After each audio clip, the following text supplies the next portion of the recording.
ले आना और पढ़ना। शादी हो गई आपकी तो गुड़िया को पढ़ाते हो रामचरितमानस? पढ़ाओ, बच्चों को पढ़ाओ, गीता पढ़ाओ, रामायण पढ़ाओ, एक श्लोक पढ़ाओ। थोड़ा इस तरफ रख दो बेटा गुब्बारा। हाँ मैया, आपके बच्चों को आप गीता पढ़ाती हो? हाँ सुनाओ गीता का श्लोक।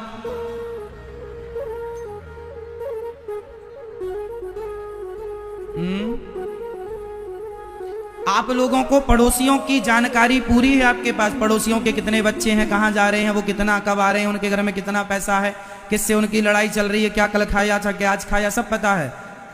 पड़ोसी के बारे में सब पता है। रामायण गीता के बारे में कुछ पता नहीं है। मेरी माँ, हमारे देश की पहचान गीता से। आपको पता है इस धरती पे जो 2015 में जो गाड़ी चलती थी ना, वो गाड़ी पुरानी हो गई 2016 के लिए। 2016 की गाड़ी 17 के लिए पुरानी हो गई, 17 की गाड़ी 18 के लिए पुरानी हो गई, 2022 की गाड़ियां अब 2023 के लिए पुरानी हो गई कि नहीं? हाँ या ना? हर साल गाड़ी पुरानी हो जाती है, हर दिन का अखबार कल के लिए पुराना हो जाता है, लेकिन 5,500 साल पुरानी गीता जितनी बार पढ़ोगे उतनी बार नई मिलेगी, उतनी बार नई लगेगी। उसका ज्ञान पुराना नहीं हुआ। एक भी लाइन ऐसी नहीं है भगवत गीता की जिसको ये कहा जाए कि इसे बदल देना चाहिए। वो उस युग के हिसाब से था, आज का युग अलग, ऐसा नहीं है।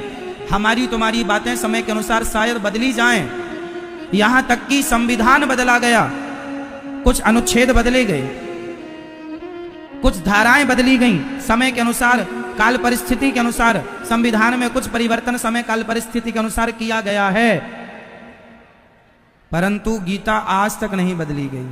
बताओ बदली गई? 700 श्लोक हैं भगवत गीता में, और जितने श्लोक भगवान ने सुनाए थे कुरुक्षेत्र में अर्जुन को, वही जस का तस आज है, और आज के 1000 साल बाद भी वही रहेगी, और कलयुग के अंत में भी वही रहेगी।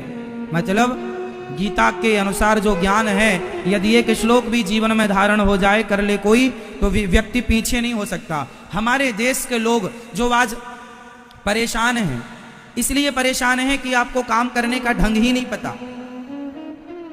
और काम करने का ढंग कहां से आएगा? भगवत गीता हर मैनेजमेंट के लिए परफेक्ट है। यदि आपको अर्थशास्त्र देखना है तो अर्थशास्त्र की जानकारियां भी भगवत गीता में है। कर्म को देखना है तो कर्म भी, ज्ञान मार्ग भी, योग मार्ग भी, और भक्ति मार्ग तो कूट कूट के भरा ही है। मतलब इस धरती पर जो मार्ग आप चाहते हैं वो हर मार्ग भगवत गीता से हमें मिलता है। अच्छा, भगवत गीता ना पढ़ो कोई बात नहीं, तुम्हें समझ नहीं आती। रामचरितमानस से सरल ग्रंथ हमारे सनातन धर्म का कोई है ही नहीं। रामचरितमानस से सरल ग्रंथ हमारे सनातन धर्म का कोई नहीं है। सरल चौपाइयां, बिल्कुल हिंदी भाषा, अवधी भाषा, सरल सा अर्थ, सरल सी बातें, बड़े बड़े ज्ञान के रहस्य को गोस्वामी तुलसीदास जी ने सरल सरल चौपाइयों में पिरो करके हमारे लिए रख दिया। अब इसे भी आप ना पढ़ो, इस ज्ञान को भी ना समझो, तो कितने बड़े अभागे हैं ना हम। इसलिए मेरी माँ, बच्चों को क्या पढ़ाएंगे आप लोग? बच्चों को पढ़ाओ सिय राम मैं सब जग जानी, करहूं प्रणाम जोरी जुग पानी, धर्म न दूसर सत्य समाना, आगम निगम पुराण बखाना, मंगल भवन मंगल हारी, द्रवहु सुदशरथ अजिर बिहारी। बताओ, धर्म न दूसर सत्य समाना, आगम निगम पुराण बखाना, इस चौपाई का क्या अर्थ है? ये मैया बताएंगी, काली मैया। बोलो मेरी माँ, बताओ।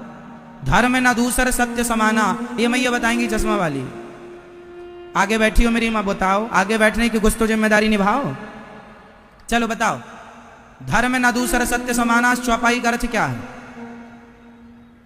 गोस्वामी तुलसीदास जी कह रहे हैं, सत्य से बड़ा कोई धर्म नहीं, आगम निगम पुराण बखाना।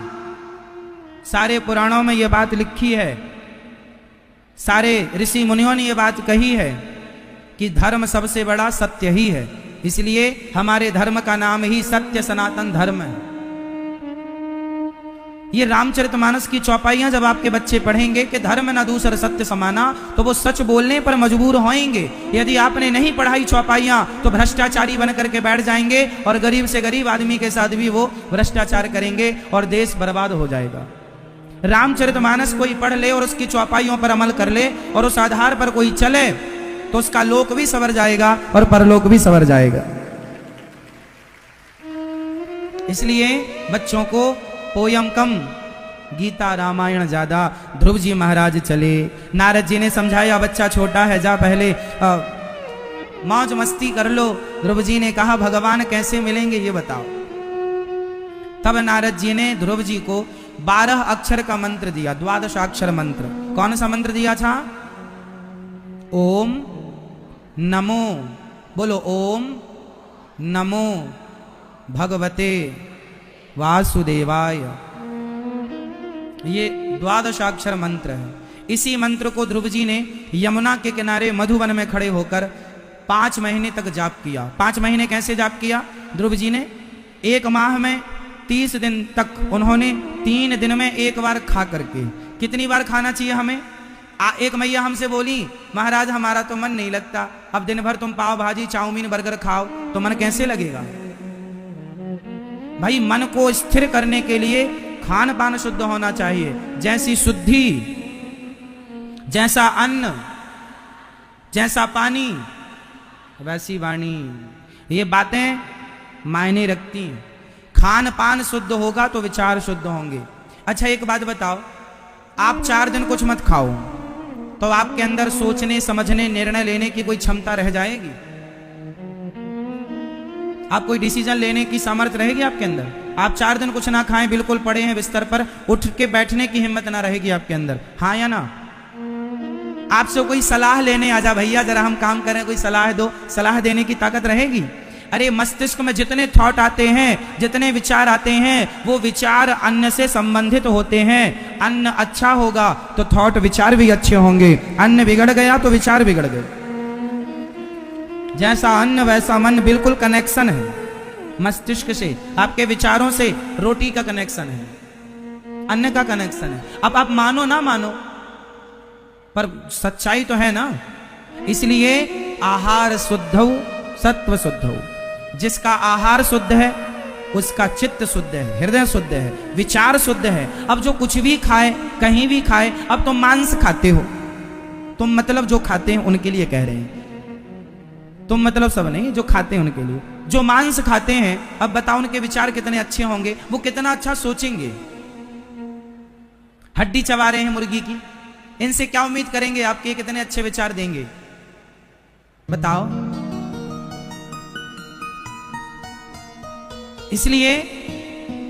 इसलिए कहता हूं कि आप और आपके बच्चों को खान पान बढ़िया, एप्पल खाओ, सेब खाओ, केला खाओ, अनार खाओ, पपीता खाओ, फल खाओ। हमारे ऋषि मुनि फल खाते थे, फल खा करके जीवित रहते थे। उनके विचार कितने श्रेष्ठ थे। भगवान श्री कृष्ण को 56 भोग परोसा था दुर्योधन ने। भगवान ने दुर्योधन का अन्न नहीं खाया और शबरी विदुरानी के घर जाकर क्या खाया? छिलके। विदुरानी के घर, हाँ, छिलके खा लिए, 56 भोग नहीं खाया। क्यों? क्योंकि भोग किसका था? दुर्योधन का। दुर्योधन की बुद्धि कैसी भ्रष्ट है, तो जिसकी बुद्धि भ्रष्ट हो उसका अन्न खाएंगे तो तुम्हारी बुद्धि भी तो भ्रष्ट होगी। इसलिए पहले के लोग सबके घर खाते भी नहीं थे। पता नहीं सामने वाले की बुद्धि कैसी है, कैसे कमा के लाया होगा, कैसे। छुआछूत ऊंच नीच की बात नहीं थी। भाई आप चोरी करके लाए हैं और आपने हमें खवाया तो आपकी रोटी जब तक हमारे पेट में रहेगी, हमारे मन में भी चोरी करने के भाव आएंगे, क्योंकि रोटी चोर की हमने खाई है। आप किसी वैश्या के घर जाइए, उसके घर भोजन करिए, तो जब तक उसका अन्न तुम्हारे पेट में रहेगा तब तक तुम्हारे अंदर जरूरत से ज्यादा वासना होगी, क्योंकि वैश्या का अन्न है। और किसी भक्त का, किसी संत के घर जाइए और किसी संत के घर 2 रोटी खा के आइए तो आपका दिन भर बिल्कुल मन प्रसन्न होगा और चित्त बिल्कुल शुद्ध हो जाएगा, उतनी देर के लिए जब तक आपके अंदर पेट में संत की रोटी रहेगी, प्रसाद रहेगा। तो अन्न का बड़ा प्रभाव है जीवन में। इसलिए जैसा खाए अन्न, इसलिए जो खाया करो पहले भगवान जी का, बिना भोग लगाए हम जो खाते हैं वह पाप ही होता है। आप दाल रोटी भी खा रहे हैं और यदि बिना भोग लगाए भगवान जी को खा रहे हैं तो वह पाप ही है। वही खाना चाहिए जो खाने योग्य है, जिसका हम भोग लगा सकें वो खाओ, जिसका भोग नहीं लगा सकते वो खाने की जरूरत हाँ वो मत खाओ। इसलिए ध्रुव जी 3 दिन में एक बार खाते हैं, फल फूल खा लिया, तपस्या करने लगे। 2 महीना दूसरा हुआ 6 दिन में एक बार खाते हैं, तीसरा महीना 9 दिन में एक बार खाते हैं, चौथा महीना 12 दिन में एक बार खाते हैं। 5 महीने तक ऐसे तपस्या की। 5वें महीने के आखिरी में तो प्राणवायु रोक ली और ध्रुव जी महाराज ने प्राणवायु रोक करके जो मंत्र का जाप किया, इंद्रासन हिल गई, इंद्र घबरा के भगवान की तरफ भागे, प्रभु दर्शन दो भक्त को। भगवान बोले ध्रुव जैसे भक्तों को मैं दर्शन देता नहीं हूं, ऐसे महान भक्तों का मैं खुद दर्शन करता हूं। और दर्शन करने ध्रुव जी के भगवान प्रकट हो गए। तो आप में से कितने लोग खान पान में शुद्धि रखेंगे? आज से बिना भोग लगाए नहीं खाएंगे। कितने लोग? जो खाएंगे पहले भगवान जी का भोग लगाएंगे, ठीक है। दूसरा, जैसा अन्न वैसा मन। अन्न का तो समझ आ गया आपको, अब बुद्धि का कर लेते हैं। जैसी शुद्धि वैसी। आप कितने लोग ऐसे हैं जो बिना नहाए रसोई में भोजन बनाते हैं? हमारी कितनी माताएं ऐसी हैं जो बिना नहाए बनाती हैं भोजन? हाथ उठा लो। बिना नहाए भोजन बनाते कौन कौन बनाता? लगभग है, हाथ नहीं उठा रहे हैं। चलो, नहा के कौन कौन बनाता है भोजन? अच्छा, मतलब आप अच्छे हैं, नहा के बनाते हैं, ठीक। भोजन, अब आपने कई घरों में देखा होगा, सवेरे मैडम उठती हैं और पहले भोजन बना लेती हैं, बाद में नहाती हैं। अब इस मैडम के हाथ का जो खाएगा उसकी बुद्धि भ्रष्ट होगी। सवेरे जल्दी उठो, और सबसे पहले उठना कैसे चाहिए? उठने का आप में से कितने लोगों को उठने का ज्ञान है? चलो, है तो भी सुन लो। सवेरे सबसे पहले जैसे ही आंखें खुलें, पहले भगवान का स्मरण करना चाहिए। राम राम तेहि सुमिरन कीन्हा, हृदय हरस कपि सज्जन चीन्हा। प्रातः काल जब उठो तो सबसे पहले श्रीमन नारायण श्रीमन नारायण चरणौ शरणम प्रपद्ये श्रीमते नारायणाय नमः, भगवान का स्मरण करते जागो और दोनों हाथों का मंथन करो। कराग्रे वसते लक्ष्मी, कर मध्य सरस्वती, कर मूले तु गोविंद, प्रभाते कर दर्शनम। कर के यज्ञ भाग में कराग्रे वसते लक्ष्मी, करके यज्ञ भाग में लक्ष्मी का वास होता है। भाई पैसा गिनते हैं तो उंगलियों से न गिनते हैं, आगे के भाग से। तो करके यज्ञ भाग में लक्ष्मी का वास होता है। कराग्रे वसते लक्ष्मी, कर मध्य सरस्वती, मध्य भाग में सरस्वती माँ होती हैं और मूल भाग में भगवान कृष्ण होते हैं, भगवान नारायण होते हैं। तो सवेरे जागते ही अपनी उंगलियों में लक्ष्मी जी का ध्यान, अपनी उंगलियों के मध्य में सरस्वती माँ का ध्यान, और यहाँ पूरे कर कमल में भगवान कृष्ण का ध्यान करके और भगवान को प्रणाम करके, पृथ्वी माता को प्रणाम करके, फिर अपना दाहिना पैर हमें बाहर करना चाहिए पृथ्वी माँ को प्रणाम करके। हे पृथ्वी माँ, आपको बारंबार प्रणाम। आप भगवान विष्णु की पत्नी हैं, हम आपको प्रणाम करते हैं भगवान नारायण के सहित। आपको पृथ्वी माँ को प्रणाम करके जागो, पृथ्वी माँ को प्रणाम करो और बढ़िया 2 गिलास 3 गिलास मस्त पानी पियो सवेरे जाग कर। बढ़िया मुंह में घुमा घुमा के पानी पियो। पानी पीकर फिर अपना सबसे पहले, हमें पानी पीकर सबसे पहले कुछ कदम चल लो, कुछ कदम चल लो। उकड़ू बैठ करके पानी पिएंगे ना तो पेट साफ रहेगा। उकड़ू जानते हैं? उस पोजीशन पर, उस आसन पर बैठकर यदि कोई पानी पिया सवेरे और फिर नहाने के लिए जाए, पूरा मंजन ब्रश करके अपना क्रियाओं से निवृत्त होकर नहाकर बाहर आओ, सुंदर से कपड़े पहनो साफ सुथरे और लोटा में जल लो और सबसे पहले सूर्य भगवान को जल। हे सूर्य भगवान, हमें सद्बुद्धि दो। सूर्याय नमः, आदित्याय नमः, भौमाय नमः, खगाय नमः, मित्राय नमः, भास्कराय नमः। सूर्य भगवान को बारंबार 12 नाम होते हैं, गूगल से निकाल लेना सूर्य भगवान के, है ना। तो सूर्य भगवान के 12 नाम ना बोल पाओ तो 12 बार सूर्याय नमः बोल लो। सूर्याय नमः, सूर्याय नमः, सूर्याय नमः, सूर्याय नमः। हे सूर्य भगवान, हमें सद्बुद्धि दो। सूर्य भगवान को प्रणाम करके फिर आपके घर में जो गोपाल जी हैं, आपके घर में कितनों के घर में लड्डू गोपाल जी हैं? हैं? आपके घर में नहीं है? आपके घर में नहीं लड्डू गोपाल जी? कौन है फिर? गोपाल जी नहीं आपके घर में? ठाकुर जी? लड्डू गोपाल जी नहीं है? फिर कौन है? जिस घर में गोपाल जी ना हो, जिस घर में रामचरितमानस गीता ना हो और तुलसी ना हो, वो घर ही नहीं है, वो शमशान है। यदि नहीं है तो आप शमशान में रहते हैं। ठीक है, ले आइएगा। तो ये भगवान की रोज पूजा करो, रोज भोग लगाओ, रोज सवेरे नहाकर रसोई में जाओ, शुद्धि का ध्यान रखो। भगवान जी का घर में रोज प्रसाद बनना चाहिए, भगवान का घर में रोज पूजन अर्चन होना चाहिए। तुलसी तोड़कर भगवान को चढ़ाओ। श्रीमन्नारायण चरणौ शरणं प्रपद्ये, श्रीमते नारायणाय नमः कहते हुए चढ़ाओ। अच्छा, एक बात और बताओ, शुद्धि कैसी हो? आप ये बताओ, आप में से कितने लोग ऐसे हैं जो लघु शंका जाने के बाद हाथ मुंह धुलते हैं, कुल्ला करते हैं?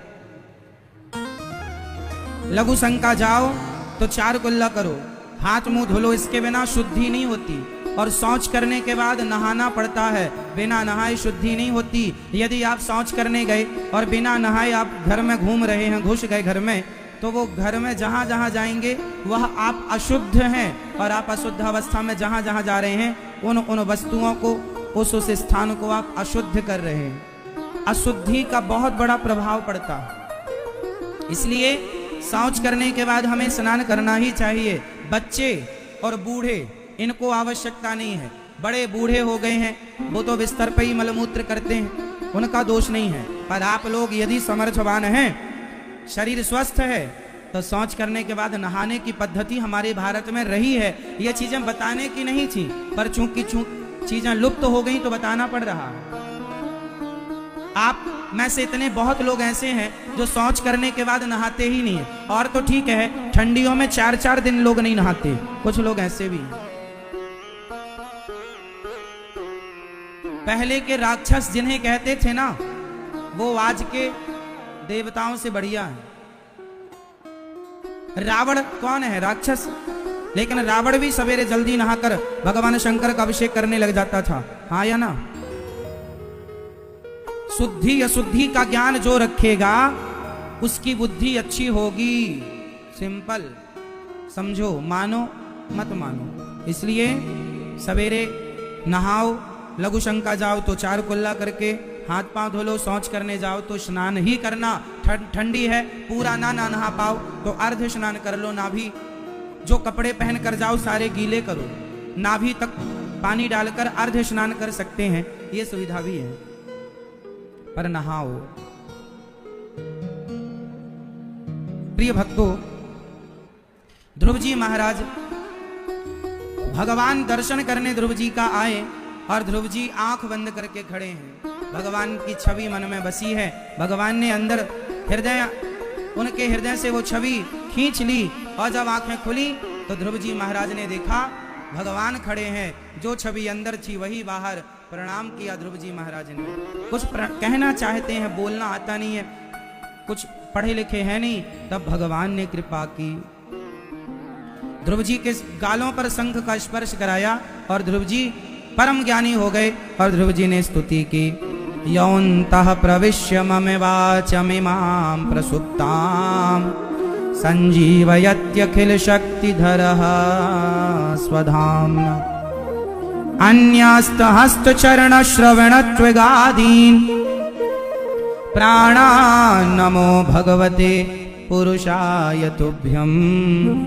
भगवान जब कृपा करते हैं ना, तो मूकं करोति वाचालं पंगुं लंघयते गिरिं यत्कृपा तमहं वंदे परमानंदं माधवम।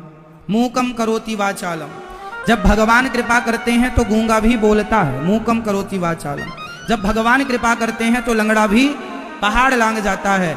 इसलिए जब कोई सफल हो जाए तो आप ये ना सोचना अरे इसके पास तो इतना ज्ञान था ही नहीं, अरे इसके पास इतनी ताकत तो थी ही नहीं। ना, वो अपने ज्ञान और अपनी ताकत के बल पर सफल नहीं हुआ, वो भगवान की कृपा के बल पर सफल हुआ है। क्योंकि ज्ञान, संपूर्ण ज्ञान किसी को हो ही नहीं सकता। इसलिए जब कोई सफल हो जाए, आप सफल हो जाएं, तो आप ये कभी ना कहना कि मैं अपने बल पर सफल हो गया, अपनी मेहनत, अपने स्ट्रगल के बल पर सफल हो गया।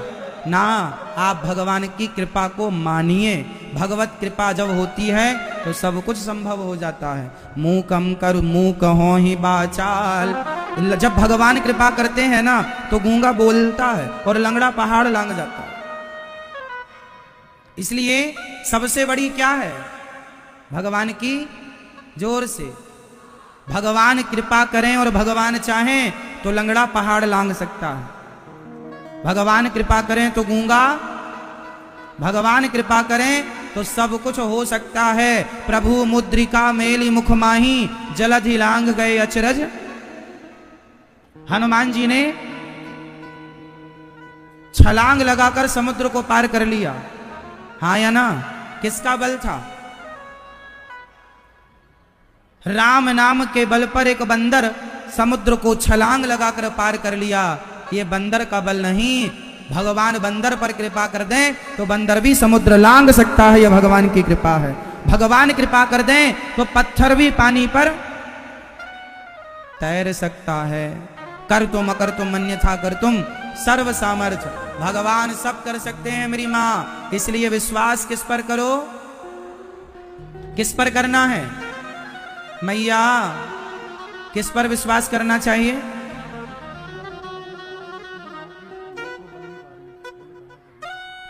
तो भगवान की कृपा सबसे बड़ी क्या है मेरी माँ? कृपा। इसलिए भगवान से कहो कृपा की न होती जो आदत तुम्हारी। भगवान बड़े कृपालु हैं। बताओ भगवान दयालु कृपालु हैं या नहीं? बताओ आप पर क्या कृपा की? आप बताओ भगवान ने आपको क्या दिया कृपा करके? आप बताओ मेरी बहन, क्या दिया भगवान ने आपको कृपा करके? आप बताओ, आप बताओ, आप बताओ सरकार। मैया, ओ मेरी माँ, बताओ मेरी माँ, क्या दिया भगवान ने कृपा करके आपको? क्या भगवान ने हमें क्या दिया? बड़े भाग्य मानुष तन पावा, सुर दुर्लभ सद ग्रंथ निगावा। बड़े भाग्य से भगवान ने हमें यह मानव का शरीर दिया। फिरत सदा माया कर प्रेरा, काल कर्म स्वभाव गुण घेरा। हम बड़े 84 के चक्कर में भटक रहे थे। पुनरपि जननम पुनरपि मरणम, पुनरपि जननी जठरे शयनम। हम जन्म और मृत्यु में भटक रहे थे। फिर भगवान ने हम पर कृपा की और हमें 84 लाख योनियों के चक्कर से निकाल कर और हमें बड़े भाग्य से मानव का तन दे दिया। अरे बड़े दयालु हैं भगवान। कुत्ता बिल्ली हमें बना दिया होता तो हम क्या कर लेते? बड़े भाग्य से मानव का तन मिल गया है। निंदा चुगली छल कपट ईर्ष्या त्याग कर अब भगवान का चिंतन कर लो। पता नहीं ये मानव का चोला अब कब मिलेगा। इसलिए ये मानव का चोला तुम्हें निंदा चुगली छल कपट ईर्ष्या द्वेष के लिए मिला ही नहीं। मेरी माँ, भगवान का चिंतन कर लो, भगवान में मन लगा लो, कन्हैया को देख लो, भगवान में मन केंद्रित कर दो। इसलिए ये मानव का तन मिला है। कर लो। बड़े भाग्य मानुष तन पावा, सुर दुर्लभ सद ग्रंथ निगावा। इसलिए ध्रुव जी महाराज ने भगवान से कहा प्रभु मेरे अंतःकरण में बस जाओ। भगवान ने कहा बेटा ध्रुव कुछ मांग लो।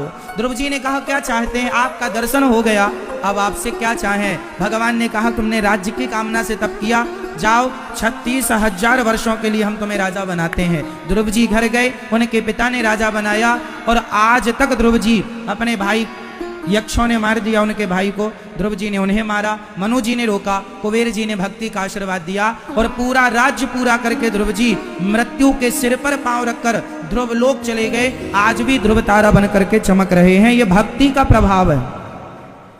भगवान की भक्ति आपको अमर कर सकती है, हाँ या ना? भगवान की भक्ति आपको क्या कर सकती है? ठीक है।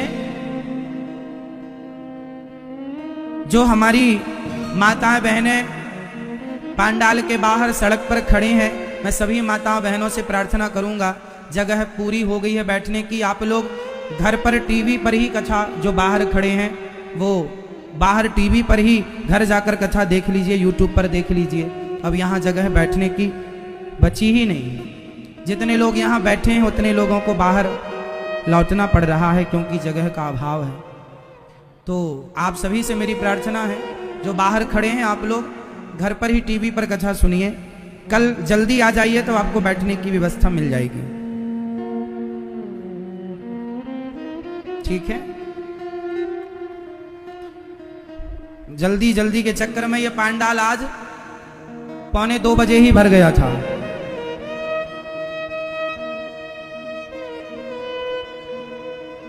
अब ध्यान से सुनिए। ध्रुव जी महाराज